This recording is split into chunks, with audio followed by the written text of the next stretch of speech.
আপনার প্রতি আমার একটা অনুরোধ, আমার চ্যানেলকে প্রথমে সাবস্ক্রাইব করবেন, তারপর লাইক করবেন, শেয়ার করবেন, বেল আইকনটা প্রেস করবেন। এগুলো করে আমাকে একটু সাহসটা বাড়ান, আমাকে একটু সহযোগিতা করেন এবং নতুন নতুন ভিডিও যেন আপলোড আপনাদেরকে দিতে পারি। এই আর কিছু না, আপনারা আমাকে একটু সাবস্ক্রাইব করবেন, শেয়ার করবেন, লাইক করবেন, বেল আইকনটা প্রেস করবেন।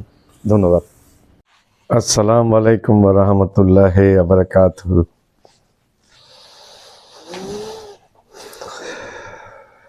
কেমন আছেন দর্শক?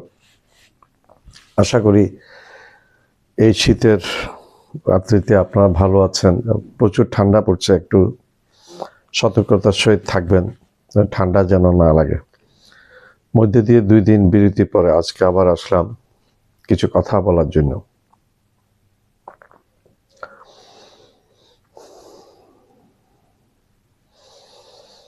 বঙ্গবন্ধু শেখ মুজিবুর রহমান এবং ওনার পরিবারের কিছু কথাবার্তা নিয়ে এসছি, মনে আসলো তাই বলার জন্য আসলাম। বঙ্গবন্ধু শেখ মুজিবুর রহমান বাংলাদেশের প্রথম এসে প্রধানমন্ত্রী হয়েছিলেন তাজউদ্দিন আহমদকে সরিয়ে, কিন্তু ওনার কাছে ভালো লাগে নাই প্রধানমন্ত্রিত্ব। এরপরে উনি সৈয়দ নজরুল ইসলামকে সরিয়ে প্রেসিডেন্ট হয়েছিলেন এবং প্রধানমন্ত্রী পার্লামেন্টারি সিস্টেম উনি বাদ দিয়ে প্রেসিডেন্সিয়াল সিস্টেম কায়েম করেছিলেন সর্বময় ক্ষমতার জন্য। এর মধ্যে ওনার স্বস্তি নেই, উনি ক্ষমতা কেন্দ্রীভূত করবেন, যার কারণে উনি তৈরি করলেন একনায়কতান্ত্রিক একটা দল, বাকশাল। বাংলাদেশের সব রাজনৈতিক দল ব্যান করে দিলেন, সব পত্রপত্রিকা ব্যান করে দিলেন, এক্সেপ্ট 4টা পত্রপত্রিকা রেখেছিলেন ওনার গুণকীর্তি গাওয়ার জন্য। বাংলাদেশটা স্বাধীন হয়েছিল, এটা রাজতান্ত্রিক দেশ হওয়ার জন্য স্বাধীন হয়নি, কোনো পারিবারিক তন্ত্রের জন্য স্বাধীন হয়নি। বাংলাদেশের স্বাধীনতা যুদ্ধ হয়েছিল, বাংলাদেশ স্বাধীন হয়েছিল একটা রক্তক্ষয়ী 9 মাস যুদ্ধের মাধ্যমে। যে যুদ্ধে শেখ মুজিবুর রহমান অংশগ্রহণ করেন নাই, উনি স্বেচ্ছায় পাকিস্তানের সেনাবাহিনীর হাতে, পাকিস্তান সরকারের হাতে ধরা দিয়েছিলেন এবং নিরাপদ সেফ এক্সিটে চলে গিয়েছিলেন উনি করাচিতে। ওনাকে অন্তরীণ রাখা হয়েছিল। উনি জানতেন না দেশে স্বাধীন হয়েছে না যুদ্ধ হচ্ছে না কি হচ্ছে, উনি কিছুই জানতেন না। উনি স্বাধীন হওয়ার পরে উনি যখন ছাড়া পেলেন তখন উনি জানতে পারলেন বিষয়গুলা। এইটাই শোনা যায়। উনি আসার পরে দেশের মধ্যে উনি, সবাই বলেন উনি নেতা হিসেবে ছিলেন চমৎকার, কিন্তু প্রশাসক হিসেবে ছিলেন ফেলিওর, যার কারণে উনি একনায়কতন্ত্র চালিয়েছিলেন, যেটা পরবর্তীতে ওনার বেটি সাবেক প্রধানমন্ত্রী শেখ হাসিনা করেছিলেন বাকশাল কায়দার সরকার বিগত 15টি বছর। বাংলাদেশের প্রথম এনকাউন্টার অর্থাৎ ক্রস ফায়ার দিয়েছিলেন শেখ মুজিবুর রহমান। তাই শেখ মুজিবুর রহমানকে আমরা ক্রস ফায়ারের জনক হিসেবে ধরে নিতে পারি। আর প্রথম ক্রস ফায়ারটি উনি দিয়েছিলেন বামপন্থী নেতা সিরাজ শিকদারকে। সেটা কেউ যদি অস্বীকার করতে থাকে অস্বীকার করুক, সেটা অস্বীকার করার এগুলা ইতিহাস, এগুলা অস্বীকার করার কোনো জো নাই। এরপরে উনার শেখ মুজিবের এই আত্মীয় স্বজন আব্দুর রব সান্নিয়াবাদ, তারপর শেখ মুনি, এদের স্বেচ্ছাচারিতা এবং এগুলো চরমে উঠেছিল। শেখ মুজিবের ছেলে শেখ কামাল, বলা হয় ডালিমের বউকে এবং অপহরণ করেছিল এই যে ইয়ের থেকে। আমরা ডালিমের একটা দীর্ঘ একটা সাক্ষাৎকার দেখেছি, বিয়ে বাড়িতে গিয়ে যে তাণ্ডব চালিয়েছিল শেখ কামাল। এগুলো যখন শেখ মুজিবের কাছে যখন এগুলা অভিযোগ আসলো তখন উনি এগুলা উড়িয়ে দিয়েছেন, এগুলা ধাতব্যের মধ্যে নেন নাই। উনি মনে করতেন এবং ওনার পরিবার মনে করতেন এই বাংলাদেশটা শেখ মুজিবের কেনা গোলাম, শেখ মুজিবের কথায় উঠবে, শেখ মুজিবের কথায় বসবে। পাকিস্তান থেকে আমরা স্বাধীনতা হয়েছে শেখ মুজিবের গোলামি, বংশের গোলামি করার জন্য নয়। বাংলাদেশের মালিক বাংলাদেশের প্রতিটি জনগণ, আপাম জনসাধারণ। শেখ মুজিবের এই দুরাচার, এই স্বৈরাচারিতার কারণে এবং এই ডালিমের বউয়ের এগুলোর কারণে সেনাবাহিনী ক্ষোভে ফুঁসে উঠছিলেন এবং সুযোগ মতো তারা একটা প্রতিশোধ নিয়েছিলেন। সেটা হচ্ছে একটা সামরিক অভ্যুত্থান, রক্তক্ষয়ী সামরিক অভ্যুত্থানের মাধ্যমে শেখ মুজিব সহ তার পরিবার হত্যাকাণ্ডের শিকার হয়েছিলেন। অনেকে, অলমোস্ট সবাই হত্যাকাণ্ডের শিকার হয়েছে। শুধু শেখ হাসিনা, শেখ রেহানা এবং শেখ হাসিনার হাজব্যান্ড ডক্টর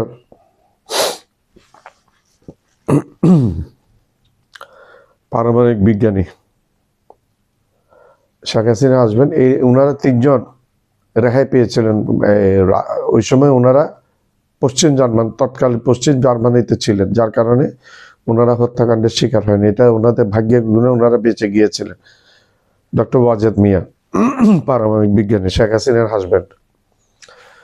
এরপরে শেখ হাসিনা ওইখান থেকে পালিয়ে আসলেন ভারতে 6টা বছর ছিলেন এবং রয়ের কাছ থেকে পুরো তালিম নিয়েছিলেন কিভাবে এই দেশটাকে ভারতের হাতে তুলে দেওয়া যায়, ভারতের অঙ্গরাজ্য করা যায়, এই দেশটা শুষে নিয়ে যাওয়া যায়, এই দেশের সেনাবাহিনী ধ্বংস করা যায়, এই দেশের মানুষের, এই দেশের অর্থনীতি ধ্বংস করা যায়। এই সব কিছু শেখ হাসিনা এবং শেখ রেহানা রয়ের কাছ থেকে ট্রেনিং নিয়েছিলেন 6 বছর। এরপরে শেখ হাসিনা আসার পর আমরা শেখ হাসিনাকে দেখলাম বিগত 16টি বছর কী রকম দুর্দান্ত প্রতাপভাবে একগুঁয়েমির সাথে দেশ পরিচালনা করেছেন। প্রথমে একটা ইলেকশন হয়েছে, ভোটারবিহীন ইলেকশন, রাত্রে ভোটের বাক্স পুড়ে দিয়েছে 51% থেকে 55% ভোটের বাক্স রাত্রে পুরো হয়েছে। দ্বিতীয় ইলেকশনটা হয়েছে ভোটারবিহীন, আর তৃতীয় যেটা ইলেকশন হয়েছে সেটা হয়েছে ডামি প্রার্থী কতগুলো দিয়েছিলেন শেখ হাসিনা আওয়ামী লীগের বিরুদ্ধে। এগুলো তামাশা, সারা বিশ্বই তামাশাগুলো দেখেছে, কেউ সাপোর্ট করেনি একমাত্র ভারত ছাড়া। ভারতের প্রেসক্রিপশনে, রয়ের প্রেসক্রিপশনে শেখ হাসিনা এগুলো করতে পেরেছেন, পিছনে ছিল ভারত। ডোনাল্ড ট্রাম্পের একটা ছিল, ডোনাল্ড ট্রাম্প তখন বাংলাদেশকে নিয়ে তেমন মাথা কামান নেয়, ও ভারতের হাতে ছেড়ে দিয়েছে, আবার ভারত যা ইচ্ছা তাই করেছে। শেখ হাসিনা বিডিআর হত্যাকাণ্ডের সাথে জড়িত ছিলেন। 1 নম্বর তাপস, শেখ হাসিনা, জাহাঙ্গীর কবির নানক তৎকালীন স্বরাষ্ট্রমন্ত্রী, মহিলা স্বরাষ্ট্রমন্ত্রী এবং আরও অনেকে জড়িত ছিলেন। শোনা যায় তাপসের বাসায় রয়ের এবং ভারতের ইয়েদের সাথে মিটিং হতে কীভাবে হত্যাকাণ্ডটা সম্পন্ন করা হবে বিডিআরের। 56 জন আর্মি অফিসার, 56 থেকে 57 জন আর্মি অফিসারকে এট এ টাইম মেরে ফেলা হয়েছে এক জায়গায় এনে রয়ের পরিকল্পনায়। এরপরে হেফাজতে ইসলামে হুজুরদেরকে মারা হয়েছে রয়ের এজেন্ডায়, এটা ছিল রয়ের সাথে মিলে। তারপরে করেছে গত বছরের 2024 সালের জুন, জুলাই, অগস্টে এই 5 তারিখ শেখ হাসিনার তক্তা পালটে, শেখ হাসিনা পদত্যাগ করে পালিয়ে যেতে বাধ্য হয়েছিলেন ভারতে। এখন শেখ হাসিনা ভারতে আছে। শেখ হাসিনা পালিয়ে যাওয়ার আগে শেখ হাসিনা এখানে অনেক মানুষ হত্যাকাণ্ড করেছিলেন। 2 থেকে 3 হাজার মানুষ হত্যাকাণ্ডে জড়িত ছিলেন শেখ হাসিনা। ছাত্রকে, বিশেষ করে বেশিরভাগ ছাত্রকে মারা হয়েছে এবং ছাত্র জনতা এবং শিশুরাও রেহাই পায়নি। অনেক শিশু হত্যাকাণ্ডের শিকার হয়েছে শেখ হাসিনার। এরপরে শেখ হাসিনা পালিয়ে চলে গেছেন শেখ রেহানাকে নিয়ে এবং তারেক সিদ্দিকীকে নিয়ে ভারতে। এই তারেক সিদ্দিকী সম্বন্ধে একটি কথা বলি, এটা হচ্ছে এই তারেক সিদ্দিকী হচ্ছে, জেনারেল তারেক সিদ্দিকী হচ্ছে শেখ রেহানার দেবর এবং বিডিআর হত্যাকাণ্ডের মাস্টারমাইন্ড। ভারতকে এই দেশকে তুলে দেওয়া এবং রয়ের কত বড় দালালি করা, এগুলো সব তারেক সিদ্দিকীর পরিকল্পনায় হয়েছে। প্রত্যেকটা কিছু, গুণ, খুম, আইনাগর সব কিছু নাকি তারেক সিদ্দিকীর হুকুমে হতো। এখন শেখ হাসিনা দেশের অর্থ লুটপাট করে এবং তার মন্ত্রী এমপিরা সারা আওয়ামী লীগের লোকেরা দেশের অর্থ লুটপাট করে এই দেশটাকে ফতুর করে দিয়ে চলে গেছিলেন। শেখ হাসিনার উদ্দেশ্য ছিল বাপের হত্যাকাণ্ডের প্রতিশোধ নেওয়া, এই দেশকে লুটেপুরে শেষ করে দেবে, টাকা পাচার করে এই দেশের অর্থনীতি ধ্বংস করে দেবে, সামরিক বাহিনীর মেরুদণ্ড ধ্বংস করে দেওয়া। সেটা করে গিয়েছে, সফল হয়েছেন উনি এই সমস্ত ব্যাপারে নিয়ে সার্থক। এখন ভারতে আছেন আজকে প্রায় 5 মাস হয়ে গেছে, কিন্তু জয়ও নাকি ভারতে আসতে পারে না। ভারতে নাকি তার মায়ের সাথে দেখা করার পারমিশন নাই জয়ের। যদি জয় আসতো, জয় প্রথম দিকে বলেছিল তার মায়ের সাথে ভারতে গিয়ে দেখা করবে, কিন্তু জয় ভারতে আসতে পারে না।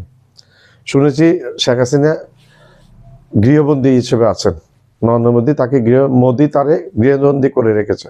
একবার উত্তম একটা জিনিস করেছে তোমার প্রতি। দেশের মানুষের সাথে, দেশের সাথে যে বেইমানি করে আল্লাহ তার ভালো রাখেন না তার জিন্দগিতে। শেখ হাসিনার মেয়ে পুতুলও নাকি হাসিনার সাথে দেখা করতে পারে নাই। জাতিসংঘে একটা পদে আছে বাংলাদেশের প্রতিনিধি হিসেবে দিল্লিতে।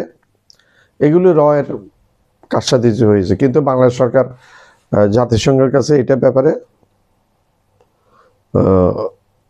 অবজেকশন দিয়েছে বাংলাদেশ সরকার।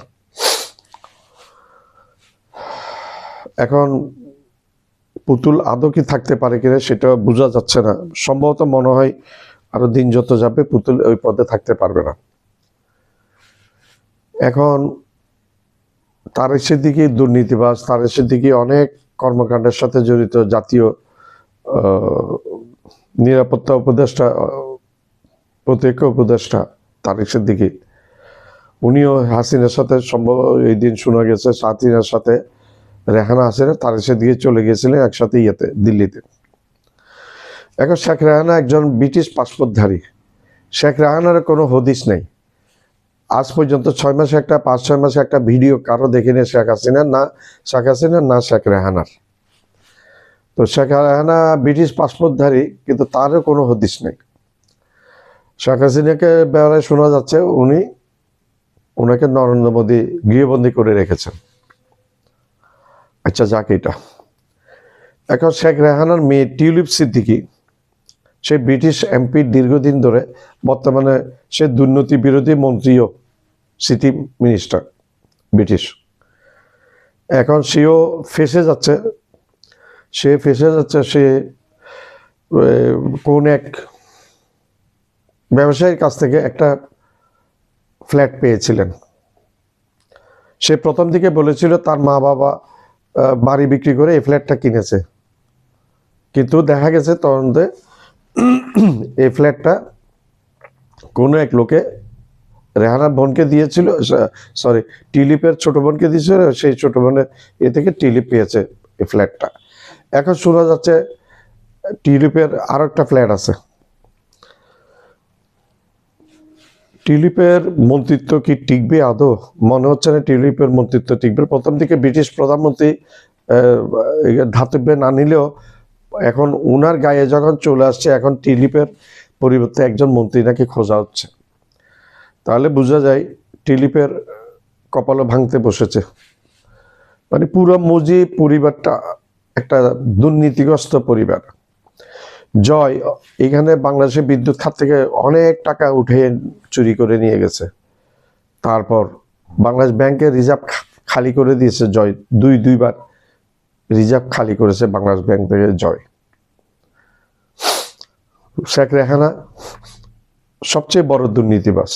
মুখে কোনো আওয়াজ নেই, কারোর সাথে দেখা করে না, কারোর সাথে কথা বলে না, আওয়াজ নেই, কিন্তু সবচেয়ে বড় দুর্নীতিবাজ শেখ হাসিনার দুর্নীতিবাজ। শেখ রেহানার দুর্নীতির ইতিহাস আমাদের বাংলাদেশে পুরানো। এখন টিউলিপের তাসের ঘরও ভেঙে যাচ্ছে, ভেঙে যাওয়ার পথে, মন্ত্রিত্ব থাকবে না আশা করা যাচ্ছে। শেখ মুজিব পরিবারটাই একটা দুর্নীতিগ্রস্ত পরিবার। তাদের আত্মীয় স্বজন পরশ, তাপস সবগুলা বড় বড় দুর্নীতিবাজ। নিক্সন চৌধুরী বড় বড়, শেখ হেলালের ছেলে বড় দুর্নীতিবাজ। এমন কোনো নাই, 90 না 100 জন বিভিন্ন পোস্টে বসিয়েছিলেন শেখ হাসিনা তাদের আত্মীয় স্বজন। এখন সব সবাই সবার জায়গা থেকে দুর্নীতি করেছে, মন্ত্রীরাও দুর্নীতি করেছে। সাইফুজ্জামানের দুর্নীতি ইতিহাস আল জাজিরাতে এসছে। শুধু ব্রিটেনে আছে তার নাকি 360টা বাড়ি। বাইরে এগুলো তো অবাক হওয়ার ব্যাপার। একটা মানুষের কত লাগে, একটা মানুষের কত লাগে। শেখ হাসিনা একটা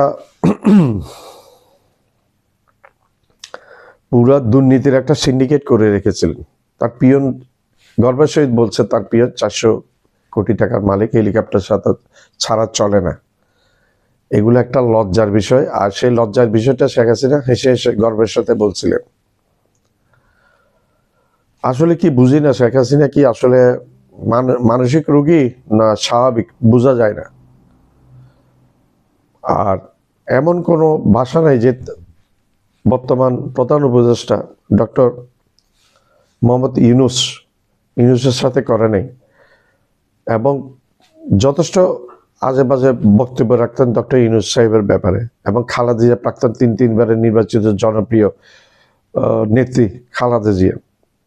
আজকে শেখ হাসিনা ছেলে জয়ও করাপশনের ইয়েতে তার নাকি অনেক মামলা আছে আমেরিকাতে। আমরা সেটার জন্য অপেক্ষা করছি, তারও যেন আল্লাহ একটা গতি করে। কারণ বাংলাদেশের মানুষকে ধ্বংস করে দিয়েছে শেখ মুজিব পরিবার। এই মুজিব পরিবার বাংলাদেশের মানুষকে ধ্বংস করে দিয়েছে। আওয়ামী লীগ বাংলাদেশের মানুষকে ধ্বংস করে দিয়েছে। একটা mafia dynasty, Sheikh Hasina dynasty ছিল একটা মাফিয়া ডাইনেস্টি। ভারতের কাছে ভারতের অঙ্গরাজ্য করে দিয়েছিল এই বাংলাদেশকে শেখ হাসিনা। আর কিছুদিন হলে ভারতীয় সেনাবাহিনী কয়েক ব্রিগেড সেনাবাহিনী বাংলাদেশের মাঝামাঝি অবস্থানে করত, চলে আসতো এখানে। আল্লাহ যেটা ভালো সেটাই করিয়েছিলেন। আমি শেখ হাসিনাকে মনে করি আব্রাহা, খ্রিস্টান বাদশাহ আব্রাহা মক্কা শরীফ ধ্বংস করতে এসেছিল, নিজে ধ্বংস হয়ে গেছে ক্ষুদ্র ক্ষুদ্র আবাবিল পাখি দ্বারা। এবং ছাত্র জনতা এবং ছোট ছোট ছাত্ররা, এরা হচ্ছে আবাবিল পাখি। আল্লাহ কাকে দিয়ে কার বিনাশ ঘটায় সেটা একমাত্র আল্লাহই জানে। কুলিল্লাহুম্মা মালিকাল মুলকি তুতিল মুলকা মান তাশা ওয়া তানজিউল মুলকা মিম্মান তাশা ওয়া তুইজ্জু মান তাশা ওয়া তুযিল্লু মান তাশা বিয়াদিকাল খায়র ইন্নাকা আলা কুল্লি শাইইন কাদির তুলিজুল লাইলা ফিন নাহারি তুলিজুন নাহারা ফিল লাইলি তুখরিজুল হাইয়া মিনাল মাইয়িতি তুখরিজুল মাইয়াতা মিনাল হাইয়্যি ওয়া তারযুকু মান তাশা বিগাইরি হিসাব। একটু দুইটা লাইন একটু উচ্চারণ করি। এই কায়নাতের মালিক আল্লাহ রাব্বুল আলামিন। আল্লাহ যাকে ইচ্ছা ক্ষমতা দান করেন, যাকে ইচ্ছা তার থেকে ক্ষমতা কেড়ে নেন, যাকে ইচ্ছা তাকে রাজা বানান, যাকে ইচ্ছা তার থেকে তাকে ফকির বানিয়ে দেন। সব কিছু আল্লাহর হাতে। দুনিয়াতে আমি আপনার বড়াই করার কিছু নেই। আমাদের চলতে হবে নিচের দিকে, আল্লাহর কাছে প্রতিনিয়ত ক্ষমা চেয়ে চেয়ে চলতে হবে। আমরা মানুষ, আমাদের হয়তো ভুল হয়ে ভ্রান্তি হয়, কিন্তু আল্লাহর কাছে সবসময় ক্ষমা চেয়ে আমাদের চলতে হবে।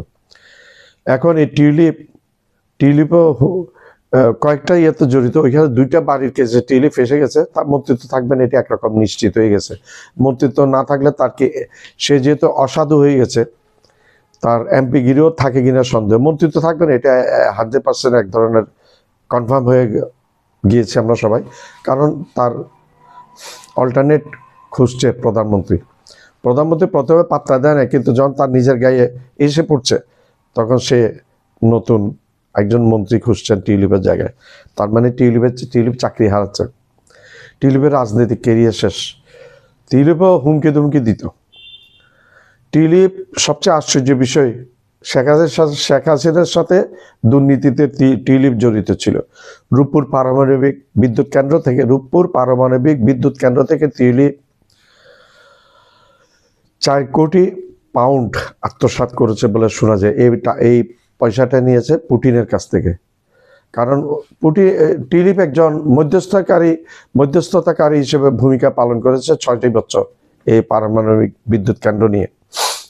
একটা একজন মন্ত্রী, একজন এমপি, সে কোনো এখন তার বাংলাদেশে, সে নিজেই বলে সে বাংলাদেশের পাসপোর্ট না, সে ব্রিটিশ নাগরিক। সে ব্রিটিশ নাগরিক কিভাবে এখানে দালালি করতে পারে আমাদের দেশে বিদ্যুৎ? একমাত্র শেখ হাসিনা এই সুযোগগুলা করে দিয়েছেন মাফিয়া রানী। এখন রূপপুর পারমাণবিক বিদ্যুৎ কেন্দ্র থেকে পুটিনের কাছ থেকে টাকা নিয়ে, ওইটা তো টিউলিপের হাত আছে এবং শেখ হাসিনার সাথে দুর্নীতিতে সেও জড়িত। এখন দেখা যাক ভবিষ্যতে কি হয়। ভবিষ্যতে আর কি হবে? টিউলিপের রাজনীতি শেষ, শেখ মুজিবের পরিবার রাজনীতি শেষ, শেখ মুজিবের পরিবারের রাজনীতি শেষ। শেখ মুজিবের রাজনীতি যেমন শেষ হয়ে গিয়েছিল, শেখ হাসিনার রাজনীতি শেষ হয়ে গেছে। জয় তো রাজনীতিবিদ না, সে রাজনীতি থেকে লুটপাট নীতি বেশি বুঝেছে। টাকা পয়সা কেমনে, পরের ধন কেমনে লুট করে নিয়ে যায়। কুত্তো একটা নিয়ে, একটা মুসলিম ছেলে কুত্তো একটা নিয়ে হাফ প্যান্ট পরে ছবি তুলে, আর গায়ে সারা গায়ে দেখা যায় টাট্টু, তা সারা গায়ে দেখা যায় টাট্টু। ওয়ারেস তারেক জিয়ার মাথায় দেখা যায় নামাজের চিহ্ন। আমি তারেক জিয়া ভালো খারাপ এটা বলছি না, কিন্তু তার মাথায় নামাজের চিহ্ন আছে, জয়ের হাতের মধ্যে টাট্টুর চিহ্ন আছে। Which one is best? You public decide. You public make a comment. Which one is best? Symptom in forehead is best, or tattoo in shoulder is bad? Good. Which one is good?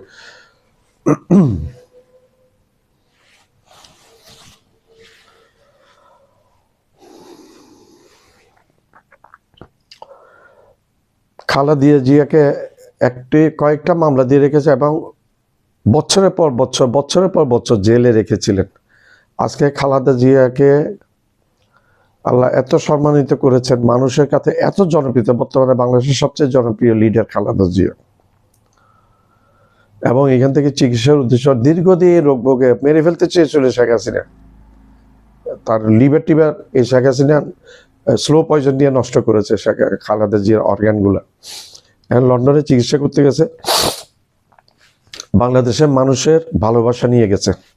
একজন বাংলাদেশ ছেড়েছে, বাংলাদেশের মানুষের জুতার বাড়ি খেয়ে অপমানিত হয়ে এই দেশ ছাড়া হয়েছে, তার নাম শেখ হাসিনা। আর একজন বাংলাদেশের মানুষের ভালোবাসায় সিক্ত হয়ে লন্ডন গিয়েছেন, উনি হচ্ছেন দেশনেত্রী এবং জনপ্রিয় নেত্রী, 3 বারের ভোটে নির্বাচিত। যতগুলো আসনের দ্বারা উনি সব আসনে হয়ে যায়। 5টি আসনে দাঁড়িয়েছে, 5টি আসনে হয়েছে। শেখ হাসিনার 3টি আসনে দাঁড়িয়েছে, গোপালগঞ্জে 1টি আসনে জিতেছে, আর কোনো আসনে জিতে নাই। তার জামাইয়ের যে ওইদিকে আসনটা, সেটা তো শেখ হাসিনা হেরেছে। তার মানে শেখ হাসিনাকে তার ওয়াজেদের শ্বশুরের দেশের লোকজনও পছন্দ করে না। পছন্দ কেমনে করবে ভাই? এই তো আসলে এই দেশটা ধ্বংস করার জন্য এসছে। ধন্যবাদ।